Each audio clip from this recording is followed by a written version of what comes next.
Hey, it's your guy Tyrrell back with the interviews. In today's video, we're going to briefly analyze how the wide rotations helped Raheem Sterling and Bukayo Saka be the key men in Arsenal's 5-1 win over Bolton. So in today's video, first we're going to focus on the system clash, then we'll look at Sterling's threat, and lastly we'll focus on the right side rotations. So when we break it all down and we do look at the board, we have Arsenal in a 4-3-3 and Bolton in a 3-5-2 that reverted to a 5-3-2 out of possession. So when we look at Arsenal's base shape in terms of their build-up and attack, they ended up staying in their 4-3-3 with Sterling and Saka hugging the touchline and providing the width, and they did get support from their fullbacks and the midfield shuttlers. Jorginho sat deep ahead of Calafiori and Kivior, and when you look at how Bolton were looking to defend, they were trying to ensure that they were compact and narrow in that midfield zone. They had the front two sitting in between Jorginho, and then Arfield and Dempsey were doing a good job of tracking the Arsenal shuttlers. They had their single lone pivot sitting in the center of the pitch just in case Gabriel Jesus dropped a bit deeper, and that did result in some varied movement from the Arsenal shuttlers, whether it be moving on the outside of Arfield and Dempsey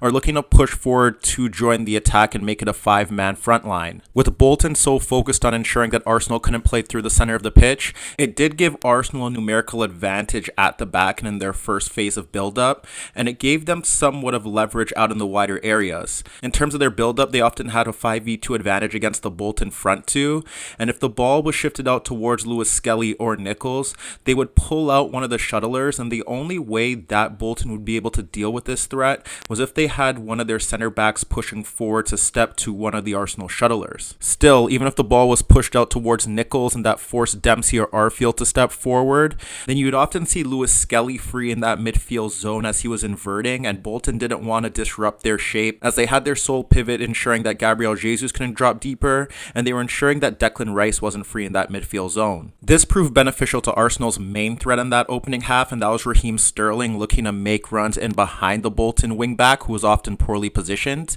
And the reason why this was so impactful was because Rice was occupying one of the shuttlers, along with the fact that Arsenal had that advantage. You would often see Lewis Skelly or Jorginho having a bit more time on the ball and being able to locate Sterling making runs in behind the Bolton back line. The issue that Arsenal had here was that whenever those passes were played, either they were overhit or Sterling was placed in a position where he was in a 1v2 and he failed to either beat his marker or locate his teammates breaking in towards the box. There's a time where you witnessed Lewis Skelly and Declan Rice swapping positions, and here you could see Lewis Skelly pulling out the center back, and when Lewis Skelly received the ball between the lines, that's where you could see Sterling looking to make the run across his marker. However, in this situation, it epitomized Arsenal's main issue as his pass was overhit. However, in the build-up to Arsenal's second goal, with Lewis Skelly much deeper in an inside position, he's beyond the Bolton front two, and that's where he locates Sterling running off the wing back, and now you could see Rice occupying the center back. With Arfield stepping a bit late, that allowed Lewis Skelly the time to play the ball across the Bolton markers for Sterling breaking in behind, and from there Sterling was able to locate runners breaking towards the 6-yard area and deliver a dangerous ball in towards the Bolton penalty area for a simple tap-in that increased Arsenal's lead. On the rare occasion where Arsenal attacked in behind on the right-hand side, it was Jorginho who had time on the ball, and you could see the Arsenal right shuttler and the fullback occupying Bolton players, and it was Saka who was able to exploit the poor positioning of the Bolton left wing back, and Jorginho was able to bypass the Bolton players to play Saka in behind, and he delivered a good ball into the box for Gabriel Jesus, who couldn't test the keeper. Sterling also had the capability to offer a threat by cutting in towards his right foot, but that depended on the positioning of Rice and Lewis Skelly. With Lewis Skelly free in that inside left position, he was pushing forward and occupying Arfield or one of the center backs, and then Rice was often pushing in towards the box to serve as an aerial threat. So in any situation, you would see the right shuttler from Bolton and the right center back being pulled out of the game, and due to the poor positioning in that opening half from the Bolton wing back, now you could witness Sterling cutting on towards his right foot to serve as a legitimate goal threat, or at the very least he was looking to cut on towards his right foot to play balls towards the back post. The other alternative for Sterling in those scenarios would be to drive the ball towards the byline as Rice and Lewis Skelly were pulling two markers out of the game, and in that situation he was able to deliver the ball towards the front post, and that resulted in the ball falling towards Saka and Gabriel Jesus, but once again they failed to test the keeper. Bukayo Saka, on the other hand, also had help from his shuttler and fullback, and that allowed him to cut across his wing back and get himself into high leverage creative situations. There was a time where you ended up seeing him carry the ball towards the byline to deliver across towards the box, but that was unsuccessful as it was cleared by the Bolton defender. And then in a 2v3 situation near the byline, Nichols was able to drag away two markers. Saka was able to beat his marker. The shuttler was pulling away a marker as well, and Gabriel Jesus was running across the center back, and that's where Saka was able to bypass three Bolton players to play Jesus in a position to create. And as he received the ball towards the byline and right half space, he was able to pull the ball across goal,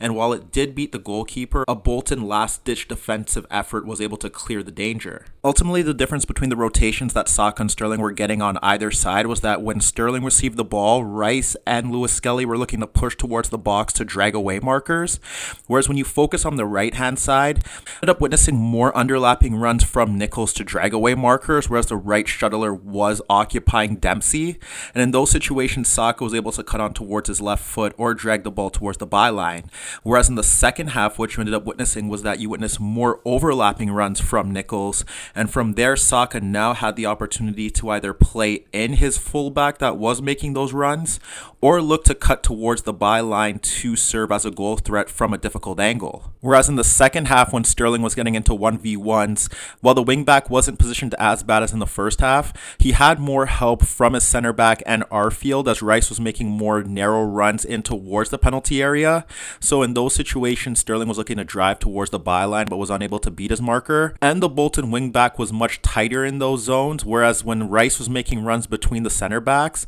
there was no real movement for Sterling to help get on towards his right foot. Ultimately, it was fitting that both Arsenal wide players combined for their fourth goal, and the only difference here was that Sterling swapped with Gabriel Jesus, which saw Sterling shift into a more central role, and that's where he was able to receive the ball with his back to goal from the Arsenal fullback, and he was within close proximity of Sterling, so he was able to lay the ball off towards him as pressure was applied. And from there, you could see Sterling receiving the ball and looking to break in towards right half space, and as he broke to the byline, he cut back on towards his left foot, and that's where you could see Sterling unmarked in the penalty area, and that's where he was calling to receive the ball. But in that situation, Saka looked to cut the ball back across Williams towards the byline, and he fired an effort on goal that the Bolton keeper was unable to push away, and it fell into the path of Sterling, who utilized his poaching ability to tap the ball into the open net. So as you can see, despite several changes to the Arsenal 11, the contrasting wide rotations versus Bolton helped maximize the threat Raheem Sterling and Bukayo Saka present in the final third.